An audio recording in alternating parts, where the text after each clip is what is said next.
আপু কান্দি শুরু করো। বিসমিল্লাহির রহমানির রহিম। সুপ্রিয় দর্শক, আসসালামু আলাইকুম। দেশ এবং বিদেশের যে যেখান থেকে এই অনুষ্ঠানটি দেখছেন সকলকে অনেক অনেক প্রীতি এবং শুভেচ্ছা জানাচ্ছি। আমি অ্যাডভোকেট নেওয়াজ হালিমা আরাইলি। আজকে ফোকাল পয়েন্ট 48তম পর্বে সকলকে সাদর আমন্ত্রণ। বাংলাদেশে কারণে অকারণে দ্রব্যমূল্যের দাম বেড়ে যায়, আর একবার যদি বাড়তে পারে তা কখনোই কমে না। তাই সাধারণ মানুষকে নিয়ে যে দলের ভাবনা, যে গণতান্ত্রিক দলটি সর্বক্ষণ সাধারণ মানুষকে নিয়ে চিন্তা করে, সেই দলের জন্য আজকে আমাদের যে বিষয়টি নির্ধারণ করা হয়েছে সেটা হলো নিত্য প্রয়োজনীয় দ্রব্যমূল্য নিয়ন্ত্রণ। হ্যালো। নিত্য প্রয়োজনীয় দ্রব্যমূল্য বৃদ্ধি নিয়ন্ত্রণে ব্যর্থ, পুরোপুরি ব্যর্থ সরকার। আমি প্রথমে আলোচক বৃন্দের সঙ্গে আপনাদের পরিচয় করিয়ে দিতে চাই। আলোচক বৃন্দ মধ্যে প্রথমেই আছেন professor doctor Jahangir Alam Chowdhury, sir, finance বিভাগ, ঢাকা বিশ্ববিদ্যালয়ে আছেন। এবং এরপরে যিনি আছেন তাকে সকলেই চেনেন, তিনি কিংবদন্তি ছাত্র নেতা ছিলেন, তিনি কৃষক দলের শীর্ষ নেতা ছিলেন, বাংলাদেশ জাতীয়তাবাদী দলের তিনি ভাইস চেয়ারম্যান, শামসুজ্জামান দুদু ভাই। আজকে আমি স্যারকে দিয়ে শুরু করতে চাই।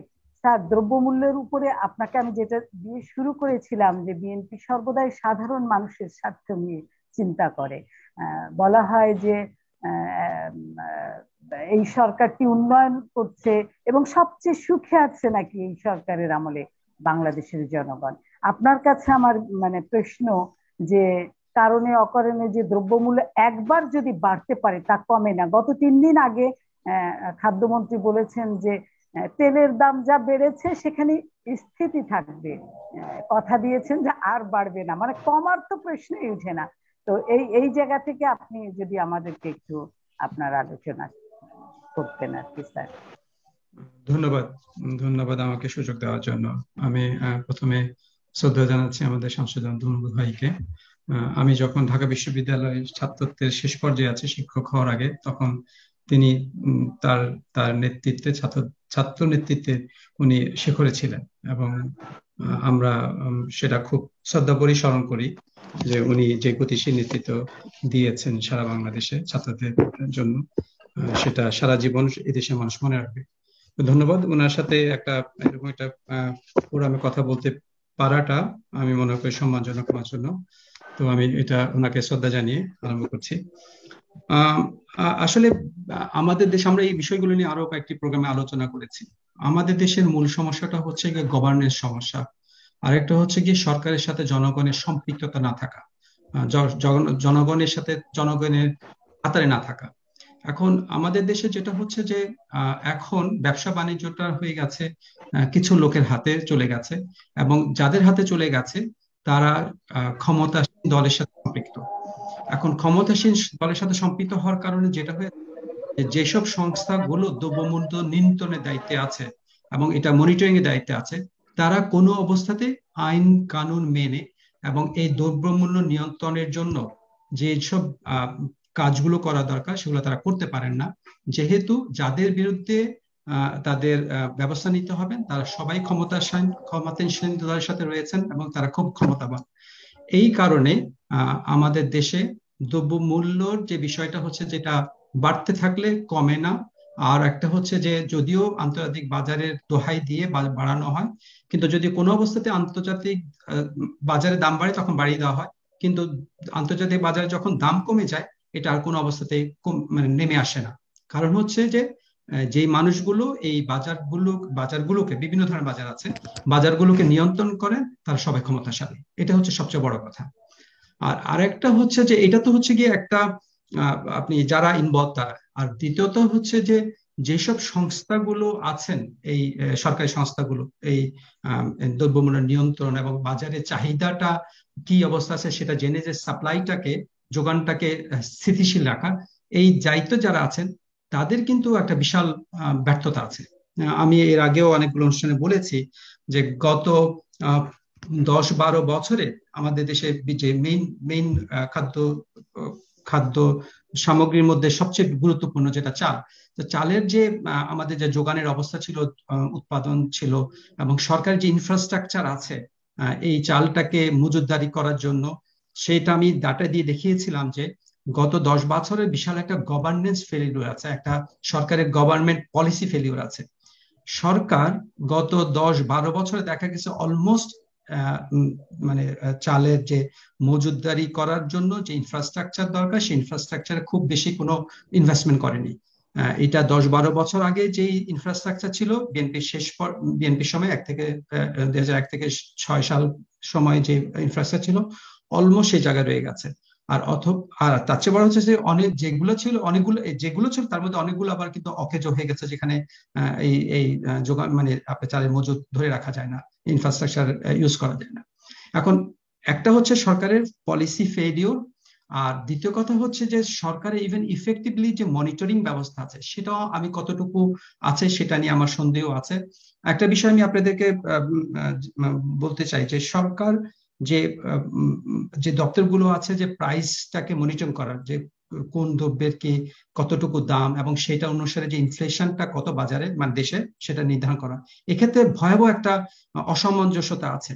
আমরা যারা সাধারণ মানুষ, আমরা যখন বাজারে যাই, আমরা যে প্রাইসে কিনি, আমরা যে নিজেদের প্রতিনিয়ত নিত্যদিনের বাজার থেকে যে বুঝতে পারি যে ইনফ্লেশনের যে অবস্থা, আর সরকারের যে নাম্বারটা আসে এই নাম্বারের মধ্যে কিন্তু ভয়াবহ একটা পার্থক্য আছে। এই পার্থক্য থাকার কারণে এবং সরকার নিজেও ঠিক মতো যারা একেবারে উপর দিকে আছে তারা হয়তো বুঝতে পারেন না যে আসলে বাজার কোন দিকে যাচ্ছে। এবং আমি জানি না সেখান থেকেও সেটা কেন, এটাকে উদ্দেশ্যমূলক ভাবে করা হচ্ছে, হয়তো বা তারা দেখাতে চান না যে ইনফ্লেশন খুব বেড়ে যাচ্ছে। এবং ইনফ্লেশন বেড়ে গেলে হয় কি এর অনেকগুলা কনসিকুয়েন্সিয়াল ইফেক্টস আছে সরকারের বিভিন্ন পলিসির উপরে, সেগুলোর অ্যাভয়েড করার জন্য হয়তো বা সরকার এই কাজটা করে থাকেন। সো বিষয়টা হচ্ছে যে একটা হচ্ছে যে সরকারের পলিসি ফেলিওর আছে in terms of infrastructure, in terms of আপনার যোগানটাকে মানে মজুদটাকে বজায় রাখার জন্য, এবং সেটার উপর ভিত্তি করে বাজারে পর্যাপ্ত পরিমাণ চাহিদা যে যোগানের নিশ্চিত করা, সেদিক থেকে সরকারের ফেলিওর আছে। আর আরেকটা হচ্ছে যে বাজার যাদের হাতে রয়েছে তাদের উপর তাদেরকে নিয়ন্ত্রণ করার মতো ক্ষমতা সরকারের নাই। সো এই দুই কারণে আমাদের দেশে দাম যদি বেড়ে যায়, এটা মানে একবার যদি বেড়ে যায় আর সেটাকে আমরা নামিয়ে আনতে পারি না, এটাই হচ্ছে আমি মনে করি মূল কারণ। এই দুইটা বিষয় মূল কারণ। ধন্যবাদ।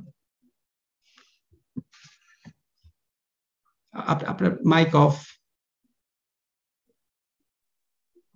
মানে আমরা সাধারণ জনগণ যারা, তাদের একটা প্রশ্ন থেকে যায় যে সিন্ডিকেট কি আসলে সরকারের চেয়েও শক্তিশালী কিনা। আমি মনে হয় এই পর্যায়ে শামসুজ্জামান দুদু ভাইয়ের কাছে আসতে চাই। দুদু ভাই, আপনি দীর্ঘদিন কৃষক দলের শীর্ষ নেতা ছিলেন। এখন তো বোরো ধান মৌসুম চলছে, কিন্তু এখনো প্রতিদিন টিভি খুললে মানে চালের দাম কমে যাচ্ছে, এরকম একটা কথা শোনা যাচ্ছে।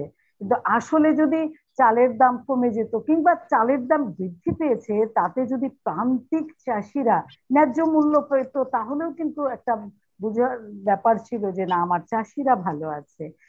এখন এই মুহূর্তে আসলে আমরা কি করতে পারি? সাধারণ জনগণ কিন্তু বাংলাদেশে এখন নানা ইস্যু, নানা রাজনৈতিক আন্দোলন ইস্যু, দিনরাত মানুষ অ্যাবিউজ হচ্ছে, বিরোধী দলকে রাস্তায় নামতে দেওয়া হচ্ছে না, নানান রকম ঘটনা ঘটছে, প্রতিদিন নানা ইস্যু।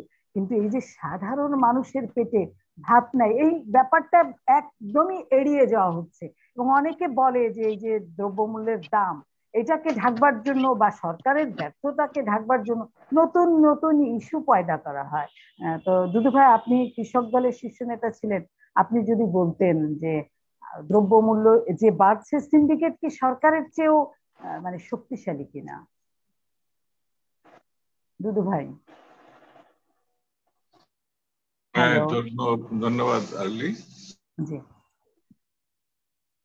আমি খুবই বাংলাদেশের যে পরিস্থিতি সেটা খুব স্বল্প কথায় এই জিজ্ঞাসার মধ্যে দিয়ে প্রকাশ পেয়েছে, এবং আমাকে এই অনুষ্ঠানে ডাকার জন্য ধন্যবাদ জানাই। এবং বিশেষ করে জাহাঙ্গীর আলম চৌধুরী, যিনি ঢাকা বিশ্ববিদ্যালয়ের স্বনামধন্য একজন শিক্ষক, তার বাজারের যে আগুন, সেই আগুন সম্বন্ধে তার যে বিশ্লেষণ, সেটা নিয়েও আমি তাকে ধন্যবাদ জানাই। আসলে এখন বাংলাদেশে যে সিচুয়েশন, অর্থাৎ বাংলাদেশের জন্মের সুবর্ণ জয়ন্তীর লগ্নে ব্যাপক লুটপাট, ব্যাপক অনিয়ম এবং জবাবদিহিতার অনুপস্থিতি, মানুষ তার ক্ষমতার একেবারেই শূন্যের কোঠায়, এমন একটি অবস্থায় সিন্ডিকেট না, পুরো দেশটাই এখন স্বার্থবাদী মানুষের, যারা কতিপয় একটা ছোট্ট গোষ্ঠীর, এটা দলও বলা ঠিক হবে না, আওয়ামী লীগের পুরো মানে আওয়ামী লীগের দিকে তাকালেও বোঝা যাবে যে তারা এই দেশটা চালাচ্ছে। মানে যেমন আমি একটু পরিষ্কার করে বলি, যে মানুষগুলোকে আমরা মনে করি শেখ হাসিনার পরে বাইরের, যাদেরকে আমরা আওয়ামী লীগ বলে মনে করি, যেমন একজন তোফায়েল আহমেদ সাহেব, তিনি কিন্তু কোনো জায়গায় দৃশ্যপটে নাই এবং নীতি নির্ধারণী ফোরামেও নাই, অর্থাৎ প্রেসিডেন্ট সদস্য না কিন্তু তিনি। আবার মতিয়া চৌধুরী, তিনিও মন্ত্রী পরিষদে নাই, পার্টি পর্যায়ে থাকলেও তিনি গুরুত্বপূর্ণ কোন অবস্থায় আছেন এটা আমার কাছে মনে হয় না। আমির হোসেন আমু এক সময়কার প্রেসিডিয়াম সদস্য, অর্থাৎ এমন 60 জন ব্যক্তি আছেন যারা আওয়ামী লীগের ক্ষেত্রে খুবই পরিচিত ছিলেন এবং যারা মনে করা হতো তারাই আওয়ামী লীগের, কিন্তু তারা এখন নাই।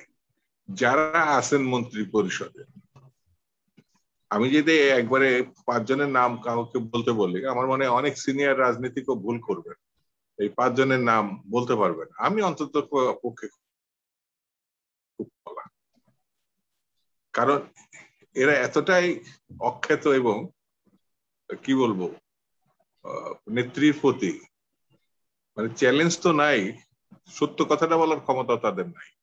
সেই জন্য আমার ধারণায় তারাই মন্ত্রী পরিষদ, অর্থাৎ নীতি নির্ধারণী ফোরামে এখন আওয়ামী লীগ বলতে যেটা বুঝায় সেটা আওয়ামী লীগের বাইরের স্বার্থগ্রস্ত, যেটা প্রশাসনের, এই সিভিল প্রশাসনের দেখবেন এই অগাধ লুটপাট। এই যে একজন ভদ্রলোক, যিনি একসময় সম্ভবত নির্বাচন কমিশনার সচিব ছিলেন, একসময় বোধহয় আইন সচিবও ছিলেন, যার বিরুদ্ধে অভিযোগের শেষ নাই, দীর্ঘ সময় বিদেশ থেকে আসার পরে তিনি অবসরে গেছেন, যেটা আমাদের দেশে সাংবিধানিকভাবে সম্ভব না হচ্ছে। এমন কিছু ঘটনা আমরা দেখেছি যে খিচুড়ি রান্না শেখার জন্য আমাদের প্রশাসনের লোকরা যাচ্ছে বাইরে। অনেকে ফেসবুকে সোশ্যাল মিডিয়াতে ঠাট্টা করে বলেছেন নানি দাদির কাছে গেলেই তো হয়, এটার জন্য বিদেশে যাওয়ার দরকার নেই। পুকুর কাটা শেখার জন্য বিদেশে যাচ্ছে। আমি এই কথাগুলো কেন বলছি?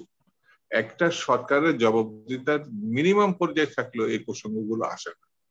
লুটপাট শুধু অর্থনৈতিক না, প্রশাসনকে তারা লুটপাট পর্যায়ে নিয়ে গেছে। যেমন ঢাকা বিশ্ববিদ্যালয়, আমরা একসময় ঢাকা বিশ্ববিদ্যালয়ের ছাত্র ছিলাম, পরে ছাত্র নেতা হয়েছে, আর্লি আপনিও ছিলেন, আর জাহাঙ্গীর সাহেব তো এখন শিক্ষকের আসনে আছে।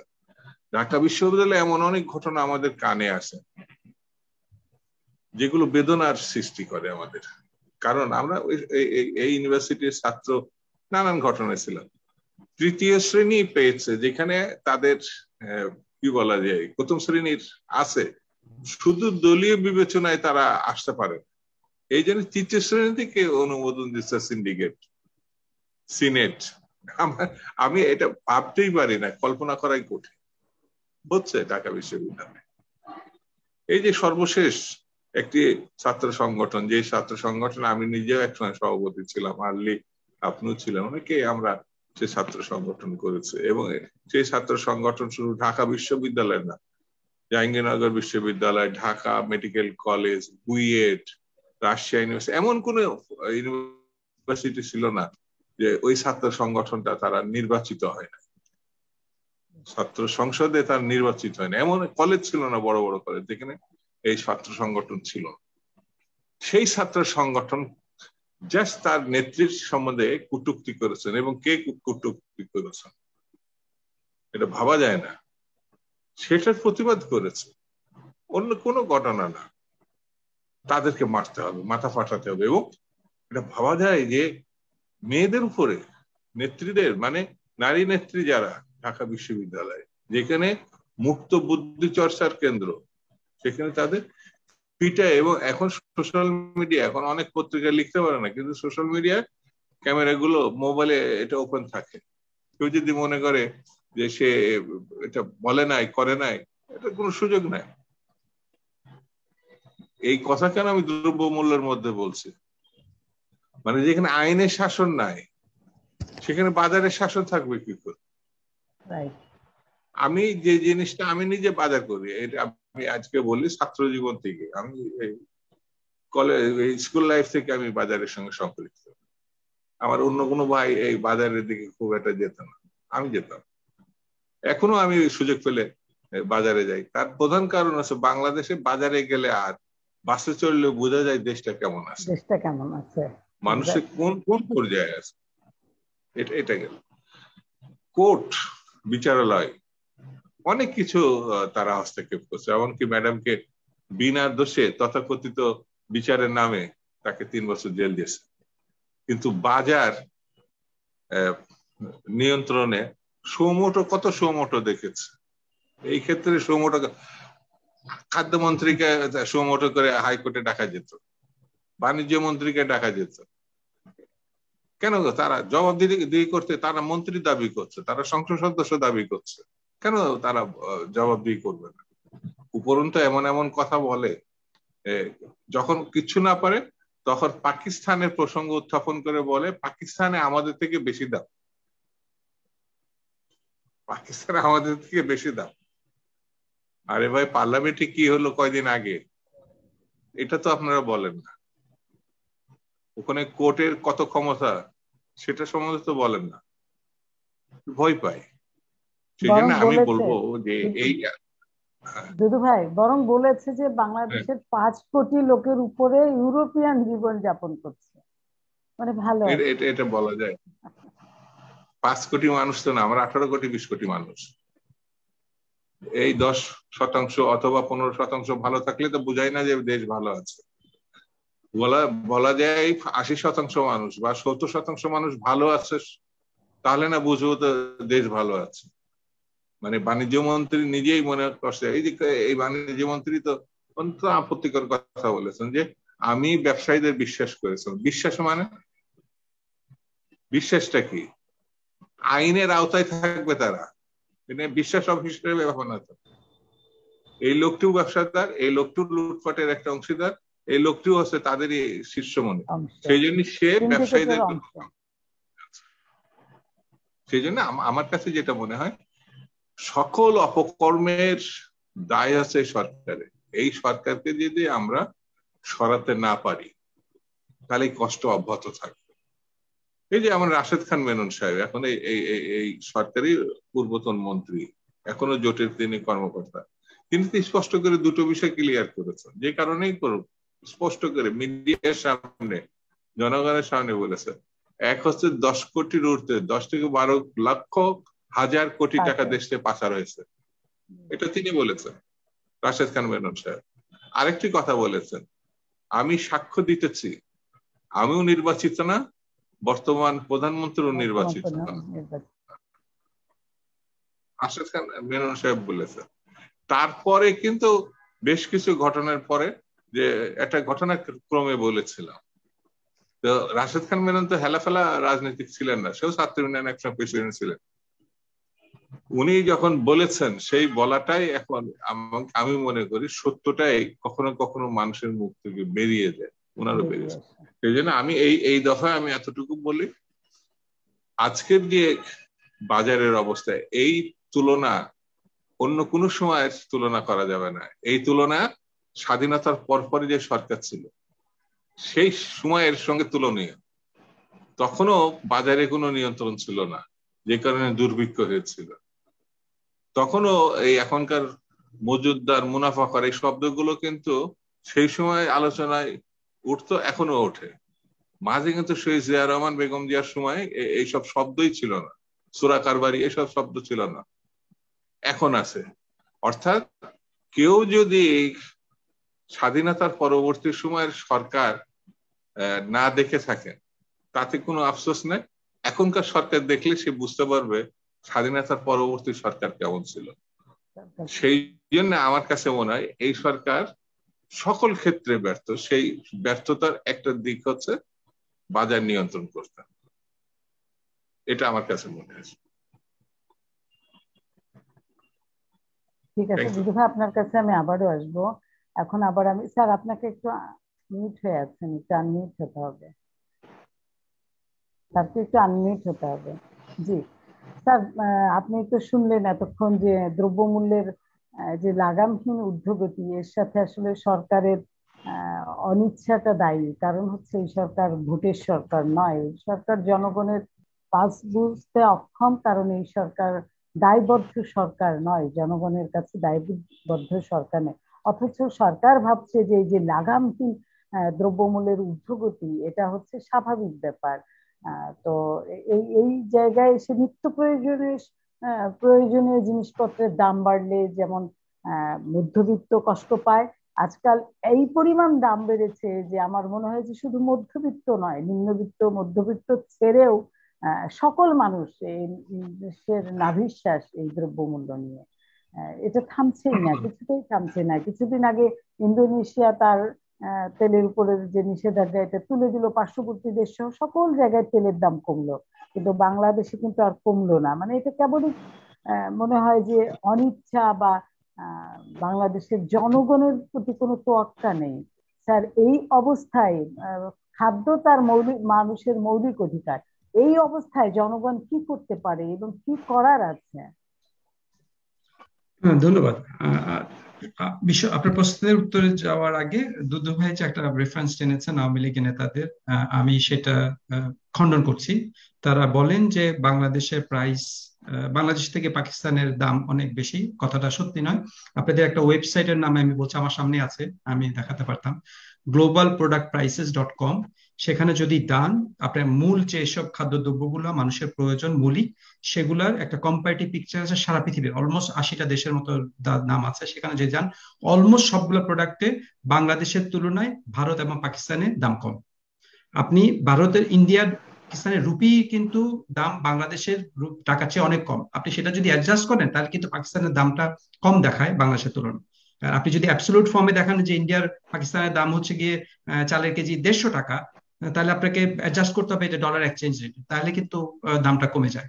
আচ্ছা যাই হোক, আপনি যেটা বলেছেন যে কেন সরকার তোয়াক্কা করছে না, তো মূলত একটাই কারণ হচ্ছে যে আপনি যখন সরকার যখন মনে করে যে তাকে জনগণের কাছে যেতে হবে না, জনগণের কাছে জবাবদিহি করতে হবে না, তখনই যে পৃথিবীর যে কোনো প্রান্তেই সরকার তখন অ্যারোগেন্ট হয়ে যায়, তোয়াক্কা করে না। জনগণ ভাবলো কি ভাবলো। আমরা ইকোনমিক্স একটা কথা বলি, সেটা হচ্ছে ইকোনমিক্স ফাইন্যান্সে প্রত্যেকটা বাজার কিন্তু কিছু সিগন্যাল দেয়। সেই সিগন্যাল গুলোকে সরকারকে, পলিসি মেকারদেরকে গ্রহণ করে সে অ্যাকর্ডিংলি তাদেরকে মানে সেই অনুসারে কাজ করতে হয়। কিভাবে দেয় বাজার সিগন্যাল? প্রথম হচ্ছে দাম দিয়ে, দাম প্রাইস দিয়ে সেই সিগন্যাল দেয়। যখন প্রাইস বেড়ে যায় এর মানে হচ্ছে যে চাহিদার তুলনায় যোগানটা কম। আর যদি তা না হয়, অথবা এখানে অন্য একটা কারসাজি চলছে, তো এই যে সিগন্যাল দিচ্ছে সেই অনুসারে সরকারকে কাজ করতে হয়। এখন আমাদের দেশে যখন দাম বাড়তে থাকে সরকার খুব বেশি তোয়াক্কা করে না বা এটা নিয়ে মাথা ঘামায় না আদৌ। কারণ হচ্ছে যে সে জানে যে তাকে তার যে সে যে ক্ষমতায় আছে সেটা জনগণের ভোট দিয়ে সে আসেনি। আর ভবিষ্যতে যদি সে ক্ষমতায় থাকতে হয় সে জানে যে জনগণের ভোটে সে আসতে পারবে না, অতএব তাকে থাকতে গেলে এই জনগণের ভোট ছাড়াই থাকতে হবে। তো সেই কারণে জনগণকে সে তোয়াক্কা করে না। জনগণ থেকে, জনগণ দ্বারা যে মার্কেট পরিচালিত হয় সেই মার্কেট থেকে তাদের যে সিগন্যাল আসে, যে সংকেত আছে, সেই সংকেতটাকে সে দ্বিধাবোধ করে না, সেটা নিয়ে সে খুব বেশি তোয়াক্কা করে না। আচ্ছা, এইটা একটা কারণ। আরেকটা জিনিস হচ্ছে মার্কেট থেকে কিন্তু যারা বায়ার তারা কিন্তু আরেকটা সিগন্যাল দিচ্ছে, সেই সিগন্যাল হচ্ছে থ্রু টিসিবি ট্রাকস। আপনি যদি ঢাকা শহরে এখন যারাই চলাচল করে তারা দেখে যে একটা ট্রাকের পিছনে অনেক লম্বা লাইন দাঁড়িয়ে আছে এবং বেশিরভাগ হচ্ছে মহিলা এবং অনেকেই হচ্ছে প্রচুর বোরকা পরে। এখন আমাদের দেশে প্রচুর মহিলা ধর্মীয় কারণে বোরকা পরে, কিন্তু এখান পৃথিবীর ট্রাকে অনেক মহিলা বোরকা পরে, কিন্তু সে নট এ, এটা এমন না যে সে ধর্মীয় কারণে পড়ছে, সে বরং নিজের পরিচয়টা ঢাকার জন্য, সে লোকজন যাতে দেখে না ফেলে যে সে টিসিবির ট্রাকের পেছনে দাঁড়িয়ে আছে। মানুষের অবস্থা খুব খারাপ। এই লম্বা লাইন সরকারকে, মানে সরকার কাছে, সরকারের বোঝা উচিত যে দেশের মানুষের অবস্থা খুব খারাপ। কিছু লোক কোনো অবস্থাতেই সার্ভাইভ করছে না। আপনাদেরকে আমি কিছু, আমার কাছে সামনে কিছু নাম্বার আছে, সে নাম্বার দিয়ে আমি একটা নাম্বার বলি, পরে আরো অন্য নাম্বারগুলো আমি শেয়ার করবো। আমাদের দেশে আমরা জানি একজন মানুষের সুস্থভাবে বেঁচে থাকার জন্য অ্যারাউন্ড 2200 ক্যালোরিজ দরকার। হ্যাঁ, 2200 ক্যালোরির মতো আমাদের ফুড ইনটেক হইতে হয়। আমাদের দেশে এভারেজ, যেটা আমাদের লাস্ট যে হাউস হোল্ড সার্ভে ডাটা আছে সেখান থেকে বলছে যে মানে আমাদের রুরাল এরিয়াজে এই এভারেজ ইনটেক হচ্ছে গিয়ে 2240 ক্যালোরিজ, আর আরবানে হচ্ছে কম 2130। আচ্ছা, সেটা সারা বাংলাদেশে হচ্ছে এভারেজ করলে 2210 হয়। বাট এখানে হচ্ছে যে আপনারা জানেন এভারেজের একটা সমস্যা আছে। এভারেজ হচ্ছে গিয়ে বেশি এবং কমের একটা যোগ করে তাকে ভাগ করে। সো আলটিমেটলি এই এভারেজের মধ্যে সবচেয়ে গরিব মানুষ যে তাদেরটা রিফ্লেক্ট করছে না। তার মানে 2200 যদি হয় আমার এভারেজ, তাহলে গরিব মানুষের ক্যালোরি ইনটেক কিন্তু অনেক কম। আচ্ছা, আরেকটা ইন্টারেস্টিং ইনফরমেশন দিয়ে আপনি দেখেন, এই 2200 ক্যালোরির অর্ধেক কিন্তু আসে, অর্ধেকের বেশি আসে শুধুমাত্র চাল থেকে। তার মানে কি আমাদের দেশের মানুষের নিউট্রিশনের যে সোর্স, তার মূল সোর্সটা হচ্ছে চাল, যেটা কিন্তু খুব অ্যালার্মিং একটা বিষয়, যে চাল থেকেই তার মূল মেজর পোর্শন তার আসে নিউট্রিশন। এখন এই চালের, তার মানে যে নাম্বারটা আছে আমার কাছে সেটা হচ্ছে গিয়ে 2210 যদি অ্যাভারেজ হয়, তাহলে রাইস থেকে আসে 1272 অ্যাভারেজে, যেটা হচ্ছে গিয়ে অলমোস্ট 60%। এখন কোনো কারণে যদি চালের দাম বেড়ে যায় তাহলে কি হয়? মানুষ, এই আমাদের দেশের যে গরিব মানুষগুলো, তারা কিন্তু চালের কনজাম্পশনটা কমিয়ে দেয়। আর চালের কনজাম্পশন কমিয়ে দেওয়া মানে কি? তার নিউট্রিশন যে ইনটেকটা কমে যাওয়া। এই কমে যাওয়ার ইম্প্যাক্টটা তার কি হয়? তার স্বাস্থ্যের উপর হবে। তার বাচ্চাদের যে ইনফ্যান্টস আছে তাদের নিউট্রিশনাল স্ট্যাটাসের উপর পড়বে, এবং তাদের যে নিউট্রিশন স্ট্যাটাস যদি ডিটেরিয়েট করে, কমে যায়, সেটা তার তার কর্মজীবনে, তার স্বাস্থ্য, শিক্ষা সবকিছুর প্রভাব পড়ে। এই হচ্ছে একটা সিনারি। আর আরেকটা জিনিস হচ্ছে যে আমাদের দেশের যে গরিব মানুষগুলো, আপনাদের আরো একটা ইন্টারেস্টিং ইনফরমেশন দেয়, সেটা হচ্ছে যে আমাদের দেশের সবচেয়ে যে গরিবদের 10% মানুষ আছে, তার যে মান্থলি যে খরচ আছে, যে মাসে যে খরচটা সে পরিবারের পেছনে খরচ করে, তার 62% সে ব্যয় করে ফুডের পেছনে, যেটাও কিন্তু খুব খারাপ একটা লক্ষণ। এখন এখানে যদি দ্রব্যমূল্যের দাম বেড়ে যায় তখন কি হয়? তখন হয় যে সে ফুডের মানে কনজাম্পশনটা কমিয়ে দেয়, এক। আর যদি ফুডের কনজাম্পশন সে খুব বেশি কমাতে না পারে, আপনি ইচ্ছা করলে ফুডের কনজাম্পশন ইচ্ছা মতো কমিয়ে ফেলা যায় না, কারণ মিনিমাম একটা চাল তো তাকে কিনতে হয়। তখন কি করে সে? ফুডের কনজাম্পশন যদি না কমাতে পারে, তখন সে নন ফুড যে শিক্ষা, স্বাস্থ্য, এর পেছনে যে খরচটা, এটা ড্রাস্টিক্যালি কমিয়ে দেয়। তাহলে হচ্ছে যে আপনি চালের দাম অথবা নিত্য প্রয়োজনীয় দ্রব্যের দাম যদি বেড়ে যায়, এর শুধুমাত্র স্বাস্থ্যগত অথবা আপনার যে নিউট্রিশনাল শুধুমাত্র না, অন্য যেসব বিষয়গুলো আছে, যে আপনার আমাদের যে বেসিক নিডস, যে শিক্ষা, স্বাস্থ্য, এর উপরেও কিন্তু তার ভয়াবহ প্রভাব ফেলে। আপনি জানেন, এখন যদি গ্রাম অঞ্চলে যান, আমি নিশ্চিত হাজারো পরিবার পাবেন যারা এই বাজার মূল্য বেড়ে যাওয়ার কারণে অনেকে তার বাচ্চাদের স্কুলে পাঠানো বন্ধ করে দিয়েছে, কারণ তার পক্ষে এখন বাচ্চাকে স্কুলে পাঠানো সম্ভব না, কারণ সে স্কুলের বেতন সে দিতে পারবে না, অথবা বই খাতার পেছনে খরচ করতে পারবে না, অথবা তার প্রয়োজনীয় যে ওষুধ সে কিনতে পারে না, এবং সে প্রয়োজনীয় যে ডাক্তারের কাছে যাওয়ার দরকার ছিল সেটা সে যেতে পারবে না। তো এই যে দ্রব্যমূল্য দাম বেড়ে যায়, এই বেড়ে যাওয়ার ফলাফল কিন্তু শেষের যে 20-30% লোক আছে তাদের উপর ভয়াবহ। এখন এই ভয়াবহ বিষয়টা কিন্তু সরকার জানে, তার কাছে সব, আমি যে নাম্বারগুলো বলেছি সরকার রিপোর্ট থেকে, যে হাউস হোল্ড সার্ভে, তার প্রতি 5 বছর অন্তর সরকার যে সার্ভেটা করে সারা বাংলাদেশের মানুষের উপর, সেই সার্ভে ডাটা থেকে বলেছে, সরকার এই নাম্বারগুলো জানে। জানা সত্ত্বেও সে টিসিবির পেছনে লম্বা লাইন দেখেও কেন সরকার কিছু করছে না? কেন সরকার ফার্মলি বলছে না যে ওকে চালের দাম আমি কোনো অবস্থায় 30 টাকার উপর বাড়তি দেবো আমার যত টাকা, কারণ যে দেশে 3 থেকে 4 লক্ষ কোটি টাকা বাজেট, সেখানে আপনি যদি 10,000 5,000 কোটি টাকা চালের পিছনে ভর্তুকি দেন, এটা খুব বেশি খরচ হয়। যেখানে হাজার হাজার কোটি টাকা আমার দুর্নীতি হয়ে যাচ্ছে, আমি জানি, চলে যাচ্ছে ব্যাংকে টাকা, হাজার হাজার কোটি টাকা লোপাট হয়ে যাচ্ছে, সেখানে আমি যদি 3,000 কোটি টাকা বলি বা 5,000 কোটি টাকা বলি আমি চালের ভর্তুকির পেছে দিব, অন্তত মোটা চালের দাম আমি 30 টাকার মধ্যে রাখবো, সেটা সম্ভব। তো এখন কথা হচ্ছে এই সম্ভবটা তারা করছে না, কারণ হচ্ছে তারা তোয়াক্কা করছে না। কেন তোয়াক্কা করছে না? তাদেরকে জনগণের কাছে জবাবদিহি করতে হয়নি এবং হয় না, এবং ভবিষ্যতে মনে করছে তাই করতে হবে না। এটাই হচ্ছে মূল কারণ, যে কারণে তারা এটা। ধন্যবাদ স্যার, অনেক সুন্দর করে মানে বলার জন্য যে শুধু চালের দাম বাড়লেই মানে কিভাবে শিক্ষাতে প্রভাব পড়ে, কিভাবে সকল কিছুতে একটা প্রভাব বিস্তার হয় চালের দামের সঙ্গে সঙ্গে।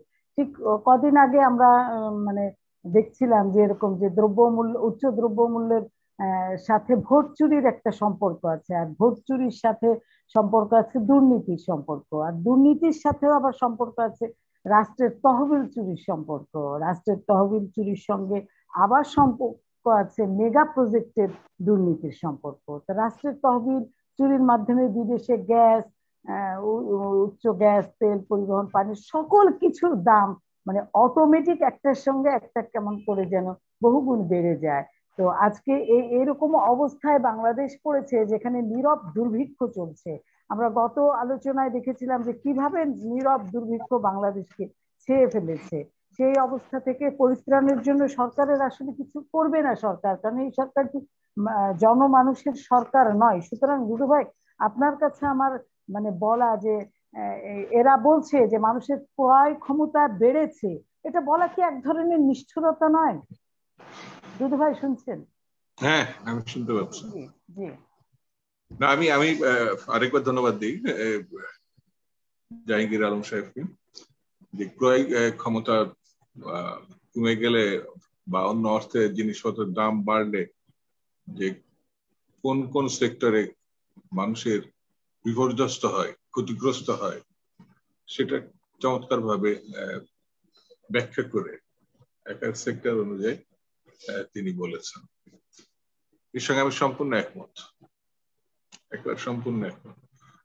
আসলে আমরা রাজনীতি করি তো, যারা গবেষণার সঙ্গে যুক্ত সরাসরি, তাদের দৃষ্টিভঙ্গি আমাদের দৃষ্টিভঙ্গি, আমরা মোটা চোখে বা মোটা দৃষ্টিতে যেটা আমরা দেখি সেগুলো খুব বেশি আমরা ফলো আপ করার চেষ্টা করি। যেমন এই সরকার ক্ষমতায় আসার আগে মানে কিছু চমৎকার এবং মুখরোচক অনেকটা চানাচুর খেলে যেমন চা খাওয়ার আগে একটা মুখটা তৈরি হয়, তো ক্ষমতা গ্রহণের জন্য কি করে মানুষকে উদ্বুদ্ধ করতে হয়, মানে সেই জিনিসগুলো এই কথা বলেছে, যেটা জাহাঙ্গীর আলম সাহেব এক জায়গায় বলে ফেললেন যে কমপক্ষে ভর্তুকি দিয়ে 30 টাকার মধ্যে তো রাখা যেত।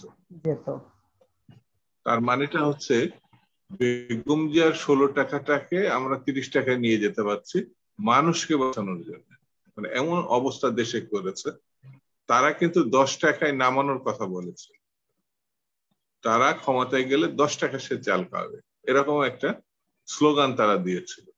কিন্তু বাস্তববাদী বর্তমান অবস্থার প্রেক্ষিতে জাহাঙ্গীর আলম সাহেব বললেন যে অ্যাটলিস্ট ভর্তুকি দিয়ে 70 টাকা চাল তো 30 টাকাও কমপক্ষে রাখলে পরে মানুষ তো বাঁচত। কত বড় এখন ভয়ঙ্কর একটা অবস্থা। যারা 10 টাকা সে চাল খাওয়াবে সেই কথাটা আমাদেরকে বেমালুম ভুলে যেতে হচ্ছে মানুষের চেহারার দিকে তাকিয়ে। ঘরে ঘরে চাকরি দেবে, ঘরে ঘরে চাকরি হারিয়েছে এই সরকারের পলিসিগত কারণে। শুধু চালের দাম বাড়েনি, ওই যে মুখকে আড়াল করে বোরকা পরে মানুষ ট্রাকের পিছনে ছুটছে, সেটি ছোট্ট একটা বালিকার সঙ্গে বয়স্ক একটা মহিলা, যারা তার পরিবার পরিজনের মুখে অন্ন তুলে দেওয়ার জন্য নিরন্তর চেষ্টা করে, তারা কিভাবে রাস্তায় নেমে এসছে। এটি ওই কাছে না গেলে, আর খুবই ঝুঁকি নিয়ে কয়েকজন ফটোগ্রাফার, কারণ এই ছবি সরকারের বিরুদ্ধে অপপ্রচার হিসেবে চিহ্নিত হবে। এর উপরে ওই যে কি একটা ডিজিটাল আইন সরকার করেছে, তারপরে সে গ্রেপ্তার করতে পারে। সরকারের সমালোচনাকে তারা রাষ্ট্রীয় সমালোচনা হিসাবে প্রচার করে। একেবারে মানে মূল ঘটনাটা এমন যে কর্তৃত্ববাদী শাসন আর গণতন্ত্রের যে ফারাকটা, সেটা এখন স্পষ্টত মানুষ বুঝতে পারছে। যেমন ভোটাধিকার নাই, কথা বলার স্বাধীনতা নাই, বিচারের মিনিমাম স্বাধীনতা নাই, আর অন্য নিরাপত্তার কথা তো বাদ দিলাম। এখন এমন একজন মানুষ চাকরি করতে গেলে যে সে যে সেক্টরে হয়, প্রথমেই দেখে সে বিএনপি পরিবারের কিনা, পিএসসি তে সে যোগ্য কিনা, তার রেজাল্ট যোগ্য কিনা, এগুলো মুখ্য না। সে কোন পরিবারের, আওয়ামী পরিবারের নাকি আওয়ামী পরিবারের বাইরে, বিএনপি বা বিরোধী দল, এটাকে ভাব। সেই জন্য আমার কাছে মনে হয়েছে যে জবাবদিহিতার অনুপস্থিতিতে কোনোভাবেই মানে 18 চাল খাবে, এটা স্বাধীনতার আগে যখন 70 নির্বাচন হয়েছিল তার আগের স্লোগান। আমাদের কাগজপত্র সব নিয়ে যাই পশ্চিমারা, মানে যেসব মানে বিষয়গুলো ছিল। কিন্তু স্বাধীনতার পরবর্তীতে পরে আমরা দেখেছি স্বাধীনতা বলতে তারা কি মিন করে। এই যেমন বাকশালে প্রশংসা করতে গিয়ে তারা মানে শিশু সুলভ আচরণ যাকে বলে, কোন রকম ব্যাখ্যা বিশ্লেষণে তো যাবেই না। বঙ্গবন্ধু বলেছিলেন যে এটা 5 বছর পরীক্ষামূলক, অর্থাৎ ড্রেনে নেমে আমি 5 বছর থাকবো। গণতন্ত্রের বিকল্প ড্রেনে নামা হতে পারে না, মানে বাকশাল হতে পারে না। আসলে এটা চিন্তা করা যায়, যদি এটা বিএনপি কখনো করতো তাহলে কি ভয়ঙ্কর হতো, যে বাংলাদেশের উন্নয়নের জন্য আওয়ামী লীগকে নিষিদ্ধ করা হলো। তারা দাবিদার হচ্ছে আওয়ামী লীগ হচ্ছে স্বাধীনতা সংগ্রামের একক সংগঠন, সে একক সংগঠনকে তারা নিষিদ্ধ করছিল। এটা কম কথা না, কিন্তু আওয়ামী লীগের বিরুদ্ধে বললে বিপদ, একটা মামলা, নিষিদ্ধ করলে কতগুলো মামলা হতো। 2 নম্বর আছে বাংলাদেশের স্বাধীনতা যুদ্ধের সময় অনেকে বলে ওই সরকারকে নাকি অনেকে মানে নাই। ওই সরকারের প্রধানমন্ত্রী ছিলেন তাজউদ্দিন সাহেব। তাজউদ্দিন সাহেবের পরিণতি কি হয়েছিল? স্বাধীনতা পাওয়ার পরে তিনি প্রধানমন্ত্রী থেকে অর্থমন্ত্রী নেমে গেছিলেন। খুব অল্প সময়ের পরে অর্থমন্ত্রী পদ তাকে ছাড়তে হয়েছিল, পার্টির সদস্যপদ ছাড়তে হয়েছিল।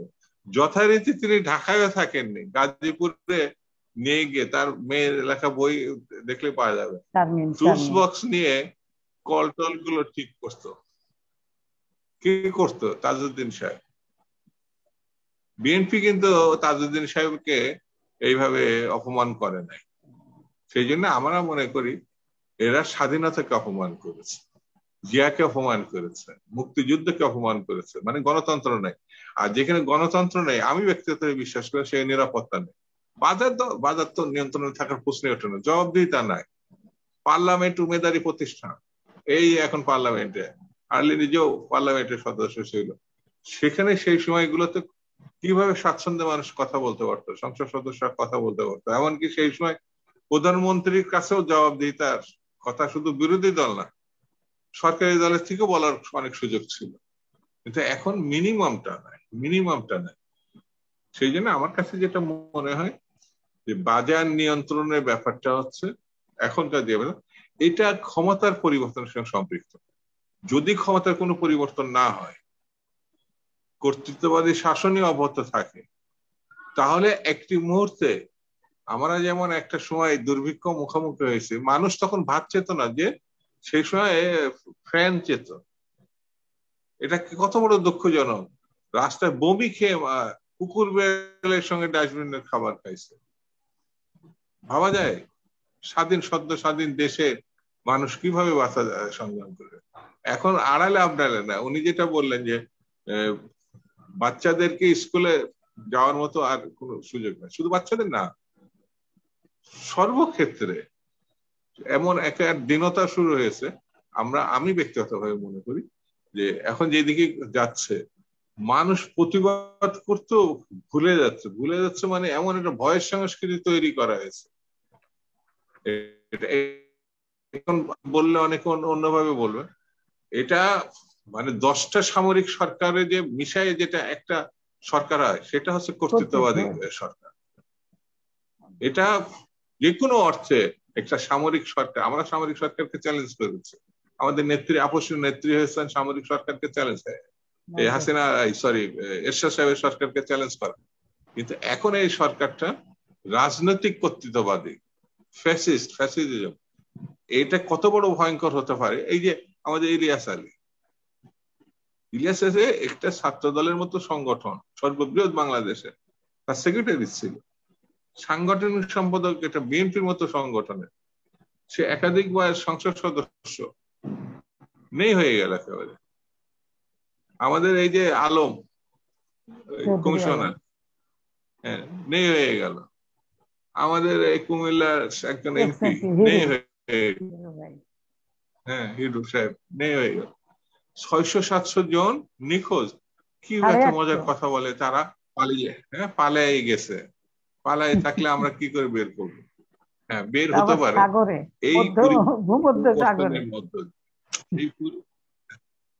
হ্যাঁ এই পরিবর্তন আমি যেমন নিজে মনে করি সত্য এবং মিথ্যার একটা লড়াই হচ্ছে। এখন মিথ্যার রাজত্ব চলছে, এই মিথ্যা রাজত্ব থেকে বেরিয়ে আসতে হলে সত্যকে প্রতিষ্ঠা করতে হবে। সত্য প্রতিষ্ঠা মানে একের পরিষ্কার ভাবে বলি গণতন্ত্র প্রতিষ্ঠা। গণতন্ত্র প্রতিষ্ঠা মানে মানুষের ভোট অধিকার, যেটাকে কর্তৃত্ববাদী শাসকরা ভীষণ ভয় পায়, ভীষণ ভয় পায়। সাধারণ মানুষ একটা ভোট দিলে তারা কখনোই বিশ্বাস করে তাদের পক্ষে যাবে।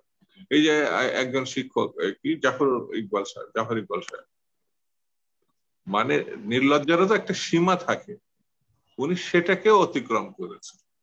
আমার কাছে মনে হয়েছে যে শিক্ষক সমাজ হচ্ছে সবসময় মানুষের শ্রদ্ধার পাত্র, কিন্তু তিনি যে জায়গাটা নিয়ে দাঁড় করাইছেন, তিনি একা না, পুরো শিক্ষক সমাজ। যেমন একটা ছাত্র যখন খারাপ কিছু করবে, স্বাভাবিক মানে আমি তো একসময় ছাত্র ছিলাম, আছে না, যেমন সে ছাত্রলীগেও যদি খারাপ কাজ করে, আমাকে বলছে এই তোমার বিশ্ববিদ্যালয়ে কি হচ্ছে, তার মানে আমি ওই বিশ্ববিদ্যালয়ের ছাত্র ছিলাম, আর ছাত্র লীগও করলেও তার ভার আমাদের কাজ কাঁধে আসে, কারণ আমরা ছাত্র রাজনীতি করছি। তো ছাত্র রাজনীতি মানেই তো বিএনপি না শুধু, তাই না?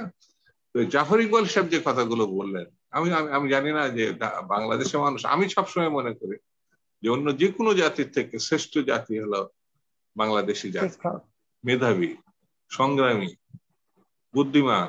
এটা কেন আমি বাঙালি বলে বলছি না, এই সাবকন্টিনেন্টে, এই দক্ষিণ পূর্ব এশিয়ার মধ্যে একমাত্র জাতি যে ব্রিটিশ বিরোধী, প্রথম ব্রিটিশদেরকে চ্যালেঞ্জ করছে বাঙালিরা, আর সশস্ত্র যুদ্ধ করছে শহীদ জিয়া রহমানের হাতে। এমনকি সুভাষচন্দ্র বসু বাঙালি হিসাবে ব্রিটিশকে চ্যালেঞ্জ করছিল। সেই বাঙালি জাতিকে কেউ যদি মনে করে, ডক্টর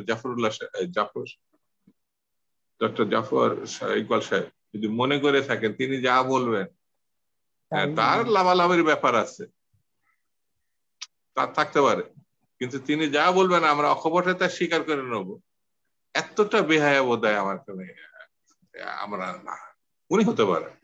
সেই জন্য দ্রব্যমূল্যের এই কথাগুলো কেন, এই প্রসঙ্গগুলো আছে, এরকম কিছু বাটপারি বলবো, এটা সরি এরকম কিছু মানুষ আছে বলে এই সমাজটাকে কলঙ্কিত করে ফেলেছে, এই সরকারকে আরো বেশি স্বৈরাচারী করেছে, আরো বেশি লুটেরা করেছে। সেই জন্য এর থেকে বেরিয়ে আসতে হবে রাজনৈতিক সিদ্ধান্ত এবং রাজনৈতিক সংগ্রাম এবং একটা পরিবর্তনের দিকে আমাদেরকে যেতে হবে। যে যেখানে যেভাবে আছি যতটুকু আমরা সহায়তা করতে পারি, এছাড়া কোনো বিকল্প আছে আমি ব্যক্তিগতভাবে বিশ্বাস করি না, মনেও করি না। আমি পাচ্ছি না করতে সেটা আলাদা কথা, কিন্তু বিকল্প আছে এটা আমি মনে করি না। অর্থাৎ গণতন্ত্র প্রতিষ্ঠার মধ্য দিয়ে সবকিছু যে অনিয়ম সেটাকে দূর করা যেতে পারে, এটা আমার বক্তব্য। দুদু ভাই, এই কর্তৃত্ববাদী সরকার মানে বলতে চাচ্ছে যে দাম নিয়ন্ত্রণে থাকুক না থাকুক, মানে দামের ব্যাপারটাতে তারা বলতেছে যে ক্রয় ক্ষমতা বৃদ্ধি পেয়েছে। এটা কি আসলে হাস্যস্কর বিষয় নয় কি? এটা আসলে না ক্ষমতা চেয়ারে বসে এদের সঙ্গে বাজারে কোনো সম্পর্ক নাই। বাজারে একদিন যদি তারা যেত, একদিন নিজে হাতে বাজার করতো, তাহলে মানে আমরা তো নিজে হাতে, তাহলে তারা বুঝতে পারতো যে বাজারটা কি অবস্থা আছে, একজন শিক্ষক, একজন ডাক্তার, একজন সাংবাদিক, মানে এরা তো মধ্যবিত্ত শ্রেণীর অংশীদার। আপনি যেটা বলছিলেন যে 10%, তারা তো ওই 10%-এর মধ্যে উঠা বসা করছে। এই জন্য তারা দেখছে যে বাংলাদেশে ইউরোপিয়ান স্টাইলে জীবনযাপন করে, হ্যাঁ, এবং তারা ক্রয় ক্ষমতা বৃদ্ধি পেয়েছে, তারা তো ভালো আছে। তো এটা স্বাভাবিক জনগণ যারা নাভিশ্বাস দ্রব্যমূল্যের ঝাঁজে, যাদের নাভিশ্বাস, তারা কিন্তু এই মানে শ্রেণী নয়। তাদের এই বক্তব্যের সাথে বাংলাদেশের মেজরিটি মানুষের কোনো মানে ইয়ে নেই, মিল নেই। যাই হোক, আমি স্যারের কাছে যেতে চাই। স্যার, জি বলুন। জি, আমি আপনার কাছে আসছি যে বিআইডিএস যেটা বাংলাদেশ গবেষণা সরকারি গবেষণা প্রতিষ্ঠান, তারা বলছে যে এই কোভিড এর সময়ে মানুষ 6.5 কোটি মানুষ এখন দরিদ্র সীমার নিচেই অবস্থান করছে, এবং শিক্ষিত যুবক 66% বেকার হয়ে পড়েছে। তাই এই সময়ে মানুষের অধিকার ক্ষুণ্ণ হয়েছে। মুক্ত মত, যেটা আইসিটি মামলার কথা দুদু ভাই বললেন, সেটা থেকে মানুষ বঞ্চিত, মানে মামলার ভারে জর্জরিত, ভীত আর কি, যে মানুষ সব কথাই বলতে পারছে না। দ্রব্যমূল্য তার যে এতটা কষ্ট, এটাও সে মন খুলে বলতে পারছে না, কারণ হচ্ছে তার মুক্ত মত নেই, সে তার কষ্টের কথাও বলতে পারে না। মানবাধিকার আর ভোটাধিকার তো আমরা অনেক আগে হারিয়েছি দুদু ভাইয়ের কথা মতো, মানে দুদু ভাই এতক্ষণ সেটাই পরিষ্কার করলেন। এখন আপনার কাছে স্যার আমার একটাই মানে বলার, যে আপনি এত সুন্দর করে গবেষণা করে দেখিয়েছেন যে বাংলাদেশের একটা চালের দাম বাড়লে কিভাবে হু হু করে সবকিছু, মানে জীবনযাত্রা কত কষ্টের হয়ে যায়। এই অবস্থায় সরকারের টনক নড়বে না, যেটা দুদু ভাই বললেন যে নড়বে না, এখান থেকে পরিবর্তন প্রয়োজন। কিন্তু স্যার, আমরা সাধারণ জনগণ এই যে বাচ্চার দুধ, ডিম, তারপরে চাল, ডাল, যেটা নিত্য প্রয়োজনীয়, এই জায়গাটায় সাধারণ মানুষকে কিভাবে বোঝাতে পারি যে তাদের সময় এসে গেছে, তারা না খেয়ে আর কতদিন থাকবে, তারা মানে তাদের কথাটা আমাদের মুখ থেকে বলা, কিংবা আপনাদের মতো মানুষরা কি মনে করছেন যে এটা আর কতদিন চলবে, মানুষ কতদিন এটা মুখ বুজে সহ্য করবে? স্যার, ধন্যবাদ। আপনার এই প্রশ্নের উত্তর যাওয়ার আগে আপনি এর আগে একটা দিদু ভাইকে যে প্রশ্ন করেছেন সেটার আমি একটু বলতে চাই। সরকার বলছে যে দাম বেড়েছে কিন্তু ক্রয় ক্ষমতা বেড়েছে, তাহলে কথাটা সত্যি না। কিভাবে সত্যি না, আমি পরিসংখ্যান দিয়ে বলছি। আমরা টাকার অঙ্কে গত 10 বছর যাবত সরকার প্রতি বছর আমাদের জাতীয় আয় পার ক্যাপিটা ইনকাম বাড়িয়ে দেখাচ্ছে। এখন এটা কতটুকু সত্য, এটা নিয়ে ডিবেট আছে। ব্যাংকের সাথে সরকারের যে ডাটা এবং ওয়ার্ল্ড ব্যাংকের ডাটা এর সাথে ফারাক আছে, এবং অন্যান্য যেসব আন্তর্জাতিক সংস্থা তারাও বলছে যে এই ডাটা কতটুকু, এই নাম্বার গুলো কতটুকু সত্য, তাদের সন্দেহ আছে। এখন অন্য জায়গায় আসি, ধরেন টাকার অঙ্কে বাড়লো, ওইটা আমি ধরে নিচ্ছি ঠিক আছে, কিন্তু এখানে একটা ভয়ঙ্কর শুভকরণ ফাঁকি আছে। এই জাতীয় আয় যে এটা বাড়ে, এটা কিন্তু দেখায় তারা, এটা কিন্তু সম্পূর্ণ অ্যাভারেজ, আমরা বলি গড়ের ভয়াবহ একটা সমস্যা আছে। আপনি একজন যদি ধরেন 2 জন মানুষ একটা সোসাইটিতে আছে, একজনের ইনকাম হচ্ছে 1 টাকা আর আরেকজনের ইনকাম হচ্ছে গিয়ে 99 টাকা। এই দুজনের আয় যদি আমি গড় করি তাহলে 50 টাকা। এখন যে 1 টাকা তারও বলছি তার ইনকাম 50 টাকা, আবার যার যে 99 তাকে বলছি 50 টাকা। এটা হচ্ছে শুভঙ্কর ফাঁকি। এখন আমাদের যে গড়টা বলছে, এই গড়টা, যে নাম্বারটা গুলো বলছে যে মানে আপনার ক্রয় ক্ষমতা বেড়েছে, এই ক্রয় ক্ষমতা বাড়ার তারা দাবিটা করছে ওই আপনার গড় আয়ের ভিত্তিতে। এবং সেটা কতটুকু শুভঙ্করের ফাঁকি আছে সেখানে আমি আপনাদেরকে নাম্বার বলছি। আমরা সোসাইটিতে ইনইকুয়ালিটি বোঝার জন্য, আয়ের বৈষম্য বোঝানোর জন্য একটা কোএফিশিয়েন্ট ইউজ করি, সেটাকে আমরা গিনি কোএফিশিয়েন্ট। এবং এই বৈষম্যের ক্ষেত্রে কত ভয়াবহ একটা রূপ ধারণ করেছে সেটার চিত্রটা কিরকম। সরকার, ওই যে বলছিলাম, সরকার একটা হাউস হোল্ড সার্ভে করে প্রতি 5 বছর অন্তর অন্তর। আমার কাছে 2টা নাম্বার আছে, একটা হচ্ছে 2010 সালে আর 2016 সালে। 2010 সালে এই গিনি কোএফিশিয়েন্ট ছিল 0.37, আর এখন এই যে লাস্ট যে আমাদের সার্ভেটা আছে, যদিও এটা 5 বছর পুরনো, 6 বছরের পুরনো, 2016 সালে, সে 2016 সালে এই গিনি কোএফিশিয়েন্ট হয়ে দাঁড়ায় 0.43। মানে সিগনিফিকেন্টলি এটা বেড়ে গেছে। তার মানে হচ্ছে আয়ের বৈষম্যটা ভয়াবহ বেড়ে গেছে। এই দেশে অল্প কিছু মানুষের হাতে অনেক টাকা হয়ে গেছে, অনেক টাকা তাদের হাতে চলে গেছে, এবং তাদের অনেক টাকা হয়ে যাওয়ার কারণে যখন আমি গড় করতে চাই, এই গড় করতে গেলে তখন ওই যে নিচের মানুষগুলোরও নাম্বার সংকটটা আয়টাকে বেশি করে দেখাচ্ছে, কিন্তু গরিব মানুষের কিন্তু ক্রয় ক্ষমতা বাড়েনি। এটা আপনাদেরকে নিশ্চিত করে আমরা বলতে পারি। তো যারা যারা গরিব তাদের অবস্থার খুব বেশি উন্নতি হয় নাই গত 10 বছর 11 বছরে, এটা বলে দেওয়া যায়। এখন আপনি বলছেন যে জনগণকে কিভাবে বুঝবো যে না পরিবর্তন দরকার। আমার মনে হয় এখানে কিন্তু আরেকটা কথা, এই কথার আগে আমি যাওয়ার আগে আরেকটা কথা বলছি। দুদু ভাই বলছিলেন যে গণতন্ত্রের কোনো বিকল্প নাই, নিঃসন্দেহে কোনো বিকল্প নাই। এখন পর্যন্ত কেউ বলতে পারে নাই যে গণতন্ত্র থেকে অন্য কোনো একটা কিছু বিকল্প আছে। আর আমি আরেকটা জিনিস মনে করি, গণতন্ত্র লাগবেই, এবং ক্ষমতা এবং রাজনীতিবিদদের হাতেই থাকতে হবে, দুদু ভাইদের হাত থেকে থাকতে হবে। কেন? দুদু ভাইরা এই দেশের গণমানুষের সাথে থাকেন, তাদের নারীটা বুঝতে পারেন, এবং ওনাদের কাছে থাকতে হবে। এটা যদি অন্য কারো কাছে চলে যায়, যারা জনগণের সাথে যারা সম্পৃক্ত নাই, অতএব সেই সব লোকদের কাছ থেকে যে পলিসি আসবে, এটা এই দেশের সাধারণ মানুষের কোনো সুফল বই নিয়ে আসবে না। এখন প্রশ্ন হচ্ছে আমরা কিভাবে জনগণকে বুঝাবো যে না একটা প্রয়োজন আছে। এখানে মনে হয় রাজনীতিবিদদের একটা ভূমিকা আছে, দুদু ভাইদের ভূমিকা আছে। এখানে সাধারণ মানুষকে বুঝাইতে হবে যে এখন যে সরকার আছে, এই সরকারের থেকে কিভাবে বিএনপি একটা ভালো সরকার হবে এটা বুঝাইতে হবে। যদি জনগণকে বুঝাইতে হবে, ওকে, আমার যদি কোনো পলিসি ভুল আগে থাকে, আমি যদি ভুল থাকি, আমি এই ভুলগুলা যদি করে থাকি, আমি ভবিষ্যতে করব না। সরকারের প্রতিটা পদক্ষেপ যেসব বিষয় আপনার যেসব মেজর পলিসি ফেলিওর আছে, সেখানে এখানে ব্যর্থতা আছে, এই ব্যর্থতা আমরা এইভাবে দূর করব, আমরা এই কাজগুলো করব। এখন এইটা করে এই দেশের মানুষকে বুঝাইতে হবে যে না, পরিবর্তন করতে হবে, এই পরিবর্তনের জন্য জনগণকে মাঠে নামতে হবে। যতক্ষণ পর্যন্ত না বোঝানো যাবে, তখন জনগণ মনে করবে যে না, মানে পরিবর্তন করে কি হবেটা কি। আমার মনে হয় এখানে রাজনীতিবিদদের একটা ভূমিকা আছেন, দুদু ভাইদের ভূমিকা আছেন। ওনারা যদি এই ধরনের কিছু মানে কাজ করেন এবং জনগণকে বোঝাতে পারেন যে না, এখানে পরিবর্তন প্রয়োজন এবং এই পরিবর্তনটা এই ধরনের সুফল বই নিয়ে আসবে, তখন আমি মনে করি জনগণ বুঝতে পারবেন এবং তারা অ্যাকর্ডিংলি মাঠে নিয়ে আসবে। আর আরেকটা জিনিস হচ্ছে যে এখানে তো আসলে কোনো সাধারণ অবস্থা নাই।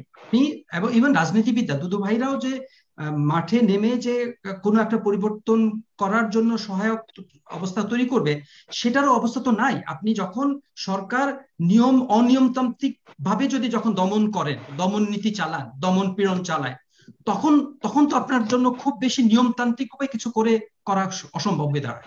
এখন এইটার থেকেও আমাদেরকে পরিত্রাণ পেতে হবে, এবং পরিত্রাণ পেয়ে এবং এই দেশের মানুষকে বুঝাতে হবে যে আমাদের পরিবর্তন দরকার, এবং এই পরিবর্তনের জন্য আমরা প্রস্তুত আছি, এবং আমরা এই পরিবর্তনটা এনে দিব, এবং তখন জনগণকে সাথে নিয়ে মাঠে নামতে হবে। এই মাঠে থেকেই এদেরকে এই সরকারের বিরুদ্ধে আন্দোলন করতে হবে এবং সরকারকে পরিবর্তন করতে হবে। এই ছাড়া আমি মনে করি কোনো বিকল্প নাই।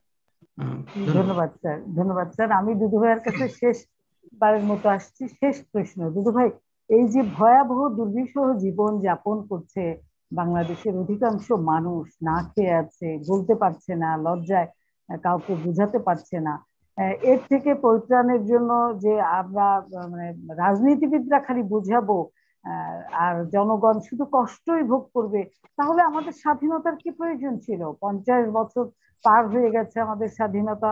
আমরা সিসিবির লাইন আজকে কি মেসেজ দেয় যে আমরা কত কত খারাপ আছি। আমরা বটমলেস বাস্কেট থেকে সেই যে আমরা মানে ফুল অফ বাকেট আমরা খাদ্য রপ্তানি করেছিলাম, আমাদের যে 19 দফার কর্মসূচি ছিল আমাদের দলীয় আদর্শ মোতাবেক, সেই জায়গাটাতে আপনি তো আমি আগেও বলেছি যে আপনি ছিলেন মানে কৃষক দলের শীর্ষ নেতা।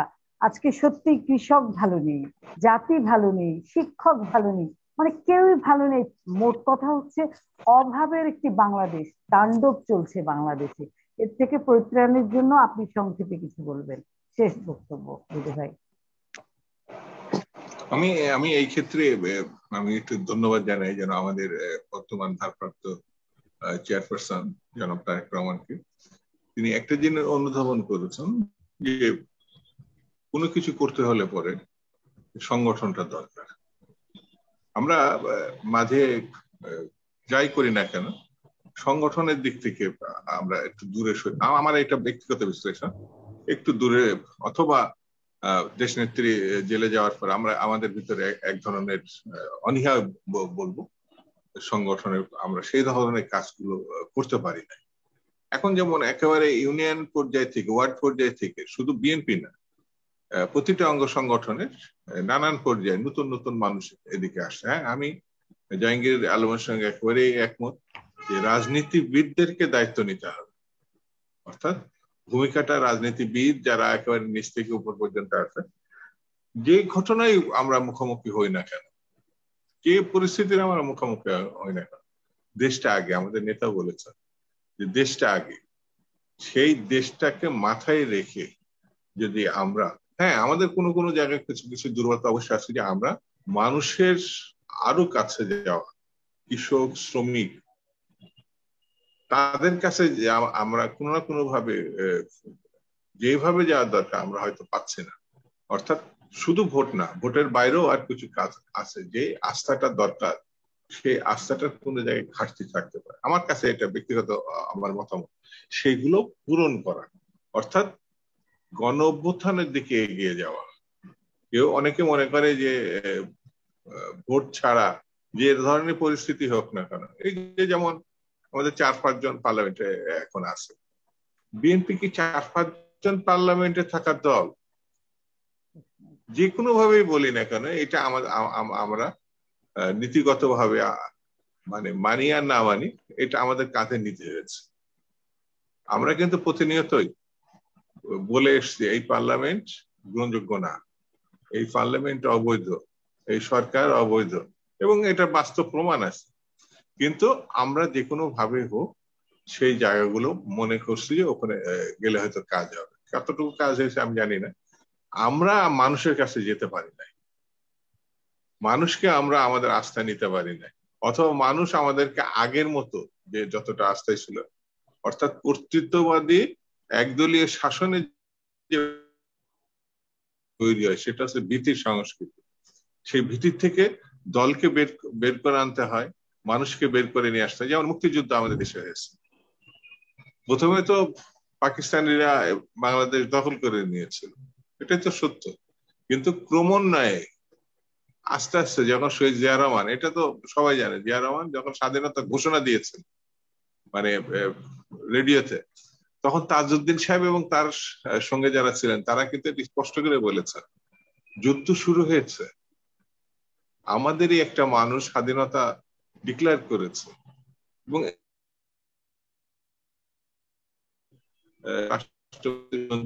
সহ অনেক বিখ্যাত গবেষকরা এই কথাটা, তাজউদ্দিন সাহেব এবং বড় বড় সাহিত্যিক, বুদ্ধিজীবী, শুধু রাজনীতিবিদ না, তারাও এটা স্বীকার করছে। কেন আমি শহীদ জিয়া রহমানের কথা বলছি? শহীদ জিয়া রহমান কোনো দল করতেন না ওই মুহূর্তে, তিনি সেনা কর্মকর্তা ছিলেন, তিনি ফিল করেছিলেন। এই ফিলিংসটা কিন্তু রাজনীতিবিদরাই করেছিলেন। অর্থাৎ সেনাবাহিনীর মধ্যেও যে দেশপ্রেমটা ছিল, পেশাজীবীদের মধ্যে যে দেশপ্রেমটা ছিল, এটা রাজনীতির বাইরে। এখন এই দায়িত্বগুলো আমি সেনাবাহিনীর কথা বলছি না, আমি পেশাজীবীদের কাছে না, সমগ্র দেশবাসীকে এই দায়িত্ব নিতে হবে। শুধু বিএনপি কি করছে? বিএনপি প্রধান এখন জেলে 3 বছর। আমাদের ভারপ্রাপ্ত চেয়ারপারসন উনি তো এমনি এমনি ওই লন্ডনে থাকেন না, বাধ্য তাকে নির্বাসিত জীবনযাপন করছে। একেবারে খুব সাধারণ মানুষও আমার কাছে প্রশ্ন করছে, যদি ভাই ওনাকে আসতে নিষেধ করেন, আসলে কিন্তু ফাঁসি দেবে। মানে এই আমি তাকে চিনেও না, আমি তখন তাকে দেখছি যে আমাদের থেকেও বেশি চিন্তা এই মানুষগুলো করে আমাদের দল সম্বন্ধে, আমাদের নেতা সম্বন্ধে, আমাদের নেত্রী সম্বন্ধে। তাহলে পরে আমরা পিছনে পড়ে যাচ্ছি কেন? আমরা যেতে পারছি না। এটা হলো আমার ছাত্র জীবন থেকে আমার কাছে যেটা মনে হয়েছে, যে রাজনীতি অব্যাহত প্রসেস, একটা নদীর মতো বহমান, এটা লেগে থাকতে হয়। ছাত্রদের, যুবকদের, শ্রমিকদের, কৃষকদের, সাংস্কৃতিক ফ্রন্ট, মহিলা, এটা যেমন আমি বলি না কেন, ঘরে ঘরে গেলে দেখবেন যে বেগম জিয়ার প্রতি মহিলাদের, এই দেশের মহিলাদের, এটা মানে এই দেশের অর্ধেক মানুষ তো মহিলা, নারী, আমরা তাদের কাছে ঠিক মতো যেতে পারছি কিনা? তারা তো দেখবেন যে এই যে দ্রব্যমূল্য বৃদ্ধিতে তারা কতটা মানে বিপদাপন্ন এই কারণে বলছি, কারণ সর্বশেষ মানুষটা বাইরের থেকে এসে কিন্তু তার কাছে খাবার চায়, তার সন্তান চায়, তার শ্বশুর শাশুড়ি চায়, বাপ মা চায়, এমনকি প্রতিবেশী যে না খেয়ে আছে সেও এসে কিন্তু ঘরে এসে দাঁড়ায় এক মুঠো ভাতের জন্য। ওই মহিলাটা কিন্তু এখন খুব বিপদাপন্ন, সে সবাই খাওয়াতে পারছে না, অনেক সময় দেখা গেল সে না খেয়ে আছে। এর থেকে বেরিয়ে আসার রাস্তাটা কি? এই রাস্তা খুঁজতে খুঁজতে আমার কাছে মনে হয়েছে আমাদের যে কাজটুকু করার দরকার ছিল, আমরা কি সত্যি সেই কাজটুকু করতে পারছি? এই জিজ্ঞাসাটা নিজের কাছে করতে হবে, শুধু দলের কাছে না, নিজের কাছে জিজ্ঞাসা করতে হবে। হ্যাঁ, আমরা ছাত্র জীবনে একটা গণঅভ্যুত্থানের সঙ্গে ছিলাম, তার মানে কি কাজ সব শেষ হয়ে গেছে? আমার তো মনে হয় না। মানুষ শুধু রাজনীতিবিদ না, একের শেষ মুহূর্ত পর্যন্ত যারা থাকে তাদের কিন্তু জবাবদিহি করতে হবে, শুধু দেশে না, একসময় আখেরাতেও কি করতে হবে, আল্লাহর সামনে করতে হবে যে তুমি কি অন্যায়ের বিরোধিতা করছিলে কিনা, তুমি কি রাস্তায় আসছিলে কিনা। অর্থাৎ সে তার বান্দার কাছে জানতে চাবে। সেই জন্য আমার কাছে মনে হয়েছে, আমি ব্যক্তিগতভাবে মনে করি যত যাই হোক না কেন সরকারের সবকিছু নিয়ন্ত্রণে নাই। কখন যে এই রাজকীয় প্রাসাদ ভেঙে পড়বে আমার ধারণা তারা নিজেরাও জানে না। সেহেতু এই বছর একটা পরিবর্তনের বছর হতে পারে। আমি অনেক জায়গায় এই কথা বলি, খুব খারাপ অবস্থা, এই পরিবর্তনে মানুষ মুক্তি পেতে পারে। ধন্যবাদ। ধন্যবাদ দুদু ভাই, সুন্দর করে আমাদের এই প্রোগ্রামে কথা বলবার জন্য এবং অনেক মূল্যবান সময় আমাদেরকে দেওয়ার জন্য। এখন একেবারেই শেষ মুহূর্তে আমি স্যারের কাছে শেষ বক্তব্য শোনার জন্য যেতে চাইছি। স্যার আপনাকে একটু আনমিউট হতে হবে। স্যার আপনাকে আনমিউট হতে হবে।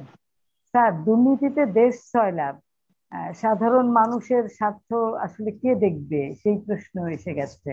তো আমাদের নিশ্চয়ই মনে আছে যে মাদার অফ ডেমোক্রেসি আজকের যিনি মানে 3 বারের প্রধানমন্ত্রী আজকে আমাদের মাতা জেলে আছেন, যিনি কত দূরদর্শী চিন্তা ভাবনা করেন। তিনি কিন্তু তার কর্মসূচির মধ্যে একটি ডাল ভাত নামক কর্মসূচি রেখেছিলেন। ডাল ভাতের কর্মসূচি আমাদের শেষ সময়ে ছিল, বিএনপির আমলে ছিল ডাল ভাতের কর্মসূচি। অর্থাৎ পুষ্টির দিক থেকে ডাল ভাত বাঙালির জন্য মানে একান্তই প্রয়োজন। সেই ডাল, সেই ভাত মানে চাল মূল্য বৃদ্ধি হয়েছে। এমতো অবস্থায় স্যার আমাদেরকে আবার সেই জায়গায় ফিরে যেতে হবে। আপনি যদি সংক্ষেপে কোনো মেসেজ রাখেন আমাদের জন্য। আজকে আমাদের মাকে মুক্ত করার জন্য আমাদের সকলকে আসতে হবে, শুধু মাকে মুক্তই নয়, দেশ জাতি এবং দেশের স্বার্থ রক্ষার জন্য একটি ভালো সমাজ আমরা দেখতে চাই, যেখানে কোনো শিশু না খেয়ে মানে থাকবে না, কোনো মানুষ অন্তত খেয়ে পড়ে বাঁচতে পারে, এমনি একটি সরকার আমরা দেখতে চাই। জি স্যার, আপনি বলবেন। ধন্যবাদ। আপনি প্রশ্ন করেছেন যে জনগণ অবস্থা খুব খারাপ, তাদেরকে বাঁচাবে কে, পরিত্রাণের ব্যবস্থা করবে কে? অবশ্যই রাজনীতিবিদরা, কারণ জনগণ রাজনীতিবিদদেরকেই মনোনীত করেন তাদেরকে প্রতিনিধিত্ব করার জন্য। দুদু ভাইদেরকেই এই নেতৃত্ব দিতে হবে আমি মনে করি, এবং ওনারা দেনও, দিয়েছেন, সামনেও দিবেন আশা করছি। তো রাজনীতিবিদদেরকেই এগিয়ে আসতে হবে, রাজনীতিবিদরাই স্যাক্রিফাইস করেন, এবং সে তুলনায় কতজন বা কতটুকুই তারা এর সুফল পান সেটা তো প্রশ্ন থাকে। হয়তোবা অনেকেই হয়তোবা স্যাক্রিফাইস না করে অনেকে অনেক বেশি সুবিধা পেয়ে যান, সেটা সেই ডিবেটটা পরে আসি। কিন্তু রাজনীতিবিদদেরকেই দায়িত্ব নিতে হবে। জনগণের অবস্থা খুব খারাপ এটা, এবং এই খারাপ অবস্থা থেকে বের করে নিয়ে আসার জন্য ওনারাই দায়িত্ব নেবেন। আর সবচেয়ে বেশি হচ্ছে ম্যাডাম খালেদা জিয়া, উনি এই দেশকে দুইবার 5 বছর করে নেতৃত্ব দিয়েছেন, 3 বারের প্রধানমন্ত্রী। এবং আমি এখনো সুস্পষ্টভাবে বলছি, একজন একাডেমিশিয়ান হিসাবে এই দেশে কখনো যদি নিরপেক্ষভাবে এই দেশের যে সরকারগুলো ছিল 91-এর পরে, তাদের যদি বিভিন্ন ধরনের পলিসি ইভালুয়েশন হয়, আমি বলছি সুস্পষ্টভাবে জেনে শুনে বলছি 91 থেকে 96 স্বর্ণাক্ষরে লেখা থাকবে এই দেশের। আজকে যে উন্নয়ন, আজকে যে আমরা বলি বাংলাদেশের যে প্রোগ্রেসের কথা বলি, এর ভিত্তিপ্রস্তর স্থাপন হয়েছিল বেগম খালেদা জিয়ার 91 থেকে 96। এবং অর্থমন্ত্রী সাইফুর রহমান সাহেব যেসব বলিষ্ঠ ভূমিকা নিয়েছিলেন, এবং সেটা তখন সবাই আমরা সমালোচনা করেছিলাম, আমরাও না বুঝে সমালোচনা করেছিলাম। কিন্তু আজকে আমরা মনে করি ওই ওই সব যুগান্তকারী সিদ্ধান্ত না নিলে আজকে বাংলাদেশের এই অবস্থা আসতো না, আজকে আমাদের গার্মেন্টস এর এক্সপোর্ট হতো না। আমাদের যে এক্সপোর্টের যে ট্রেন্ড আছে, আমাদের যে ইনকামের যে একটা গ্রোথের একটা ভালো একটা ট্রেন্ড আছে, এগুলো হতো না। তো এই দেশের মানুষ এটা বিচার করবে। এবং বেগম খালেদা জিয়াকে আজকে ওনার অবস্থা তো অবশ্যই আমরা খুব দুঃখ পাই, এটা খুব খারাপ, কিন্তু এই দেশের মানুষ মনে রাখবে, আপনি আপনি নিশ্চিত থাকেন, ইতিহাস ওনাকে মনে রাখবে এবং অক্ষরে ওনার কথা লিখে থাকবে, ওনার স্যাক্রিফাইস, উনি যে যে নেতৃত্ব দিয়েছেন সেই 90-এর আগে দুদু ভাইরা যখন ছাত্র নেতা ছিলেন, সে সময় যে নেতৃত্ব, ওই নেতৃত্বের জন্য এই দেশ মনে রাখবে এবং এই দেশের উনি যে যে উন্নতিতে ওনার যে অবদান সেটা মনে রাখবে। এখন ওনাকে বের করে নিয়ে আসার জন্য আমাদেরকে সবাইকে এফোর্ট দিতে হবে। বাট আমি আবারও মনে করি এখানে রাজনীতিবিদদেরকেই মূল ভূমিকা পালন করবে, আর আমরা যারা অন্য যারা আছে পেশাজীবীরা তারা সহায়ক ভূমিকা পালন করবে। এবং এই রাজনীতিবিদদেরকেই দায়িত্ব নিয়ে ওনাকে মুক্ত করে নিয়ে এসে আবারও আরেকটা সরকারের প্রধান হিসাবে ওনাকে সেইভাবে ওনাকে প্রস্তুত করবেন, আমরা মনে করি শারীরিক মানসিক ভাবে, সেই আশা করছি। অতএব আমি আমি মনে করি রাজনীতিবিদরাই সেই ভূমিকা পালন করবেন, করে এই দেশকে আজকের যে অবস্থা আছে, আমরা যে একটা খুব দমবন্ধ একটা পরিবেশ রাজনৈতিক ভাবে অর্থনৈতিক ভাবে আছি, সেই পরিবেশ থেকে, দমবন্ধ পরিবেশ থেকে আমাদেরকে বের করে নিয়ে আসতে সাহায্য করবেন এবং আমরা বের হতে পারবো এই আশা করছি। এবং আমি মনে করি বেগম খালেদা জিয়া আবারও এদেশে সরকার প্রধান হবেন, এদেশকে নেতৃত্ব দেবেন। ধন্যবাদ। অত্যন্ত গুণী দুজন আলোচক আমাদের সঙ্গে এতক্ষণ ছিলেন এবং তাদের জ্ঞানগর্ভ আলোচনা থেকে আমরা এটাই বুঝতে পেরেছি যে যেই স্বনির্ভর বাংলাদেশের স্বপ্ন শহীদ প্রেসিডেন্ট জিয়াউর রহমান আমাদের বাংলাদেশের জনগণকে দেখিয়েছিলেন, মাত্র 3.5 বছর শাসন আমলে তিনি বাংলাদেশের প্রত্যেকটা কৃষকের হৃদয়ে গেঁথে আছেন, তিনি বেঁচে আছেন প্রত্যেকটা মানুষের অন্তরে তার এই কর্মসূচির কারণে। আর আমাদের প্রাণপ্রিয় মাতা, আমাদের আদর্শিক মাতা বেগম খালেদা জিয়াকে মুক্ত করে আনবো আমরা নিশ্চয়ই, কারণ আমরা আবারও ডাল ভাতের কর্মসূচিতে ফিরবো। আমরা কেউ না খেয়ে মরবে না। বাংলাদেশের জনগণ তার আশ্রয়স্থল তারেক জিয়াকে আবারও দেশে ফিরিয়ে আনবে এবং বাংলাদেশ হবে সেই স্বাধীন সার্বভৌম স্বপ্নের বাংলাদেশ, যেই বাংলাদেশের স্বপ্ন দেখে আমরা একটি কৃষি নির্ভর বাংলাদেশে পরিণত হয়েছিলাম, আমরা একটি স্বনির্ভর বাংলাদেশে পরিণত হয়েছিলাম, আমরা একটি অর্থনৈতিক বিনির্মাণের বাংলাদেশ স্বপ্ন দেখেছিলাম, আমরা একটি সমৃদ্ধ বাংলাদেশের স্বপ্ন দেখেছিলাম। আর কেউ যেন না খেয়ে মরতে, কাউকে যেন না খেয়ে মরতে হয়, এমনি একটি শুভ দিন আসুক আমাদের সকলের জন্য। সকলকে অনেক অনেক ধন্যবাদ এতক্ষণ ধরে আমাদের সঙ্গে থাকবার জন্য। খোদা হাফেজ। বাংলাদেশ জিন্দাবাদ, বাংলাদেশ জাতীয়তাবাদী দল জিন্দাবাদ। অ্যাডভোকেট আলী।